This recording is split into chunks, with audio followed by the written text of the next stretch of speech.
Well, hey, thanks for joining me. Welcome back for another Let's Read Druthers.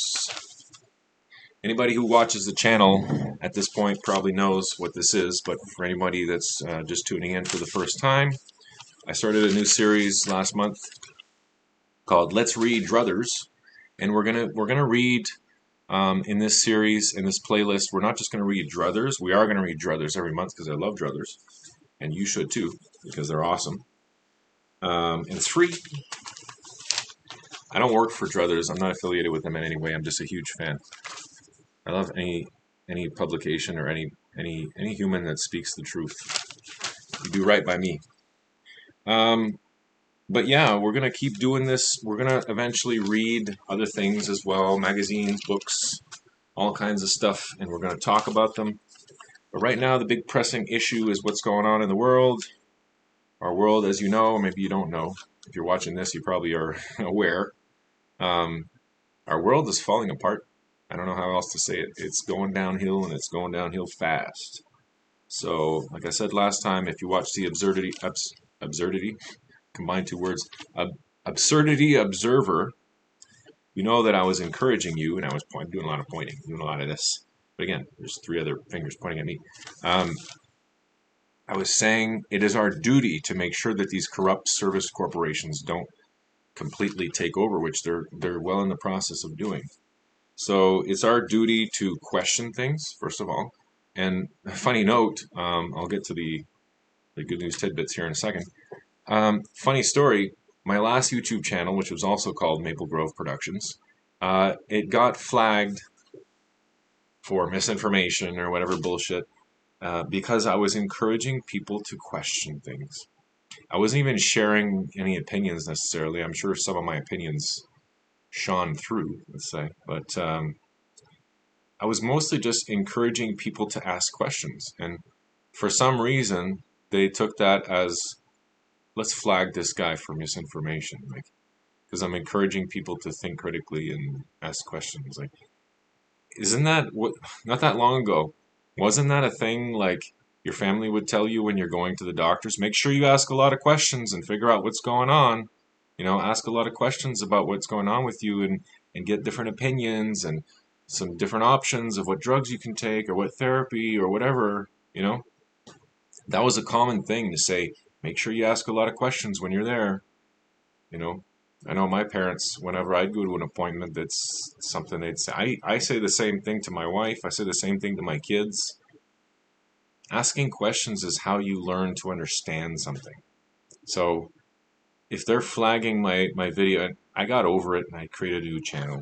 I closed down my whole channel. I probably shouldn't have, but at the time it really pissed me off, and I'm never gonna do YouTube again.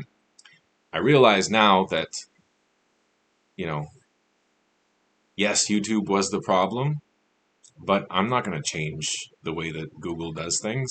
Come on, they're a huge corporation. They don't give a shit about me.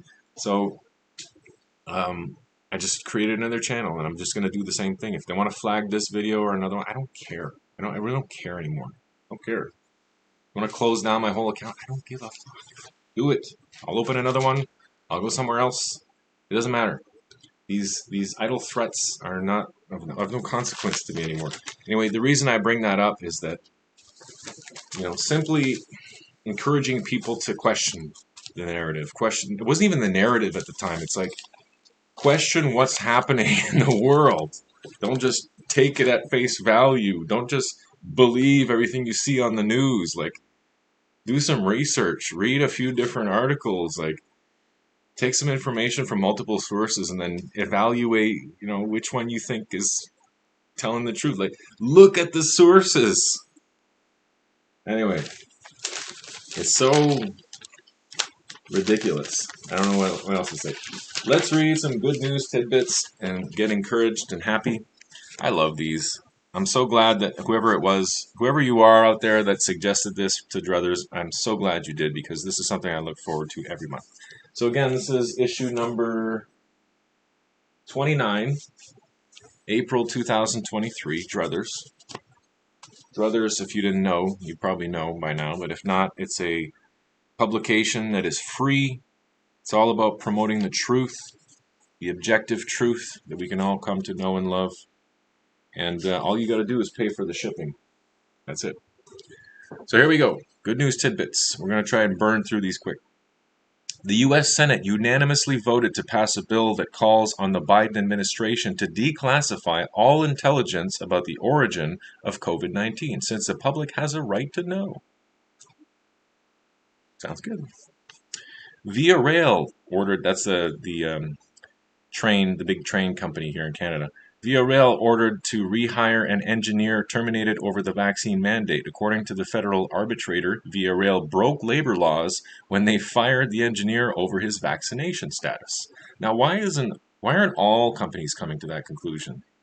If that is actually the case, and anyone who was fired and their employer broke labor laws, then shouldn't they all get their jobs back? Or have a major lawsuit on their hands? Something fucky's going on here.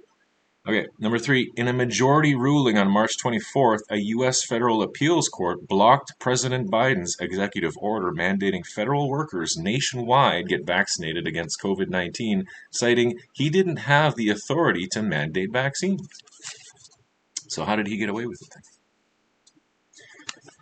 It's just a big circus. A bunch of different clowns, yelling at other clowns in the same circus.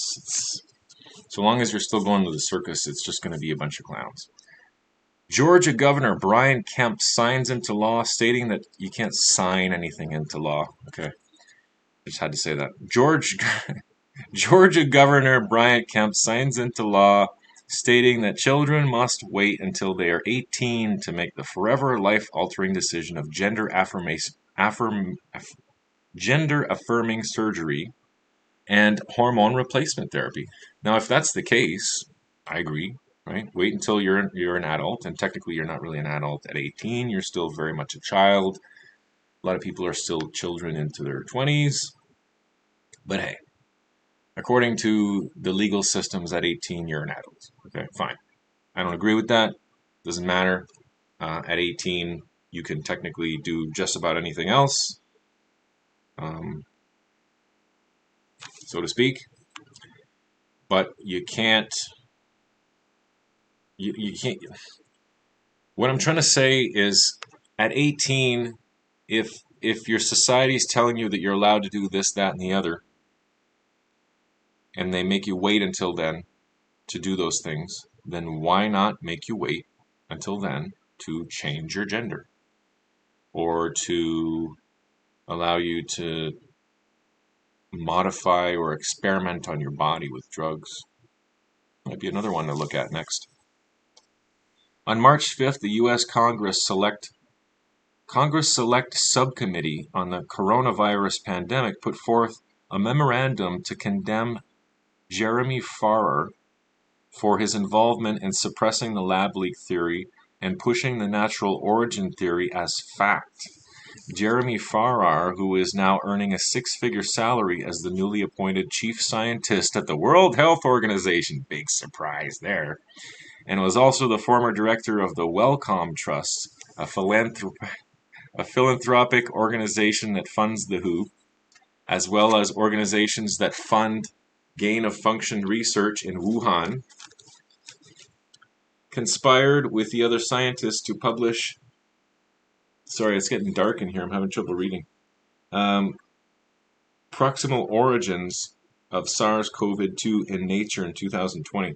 This article was seen as definitive proof that COVID was a naturally occurring virus, given that it was published by the world's top scientists and edited and approved by Dr. Fauci and the NIAID. It's like a bad sketch on a comedy show. New evidence shows that during a conference call only 3 days prior to the publication of the paper, most scientists involved in the article believed the virus was not natural.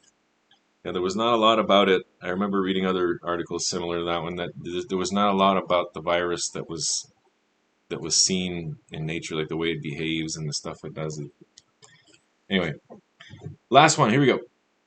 Canadian premiers tell PM Justin Trudeau they won't be sharing citizens' medical data with the federal government. Good for you. All 12 premiers in Canada have signed a joint letter saying that their territories and provinces will not be sharing healthcare data with the federal government. What do you want to bet that they're going to find another way to get it? The federal government made sharing the data a requirement for its increased healthcare funding to provinces. You want money? You got to tell us all of your client's business, everything, the whole medical shebang. We want to know it all, right? And the premiers, the good people that they are, said, "No, PM, we won't do that." What do you think the PM's going to do? What do you think Trudeau is going to do? He's just going to find another way. Look at what they're doing with freezing and taking over people and seizing people's assets and bank accounts without a court order now. Without a court order. Think about that.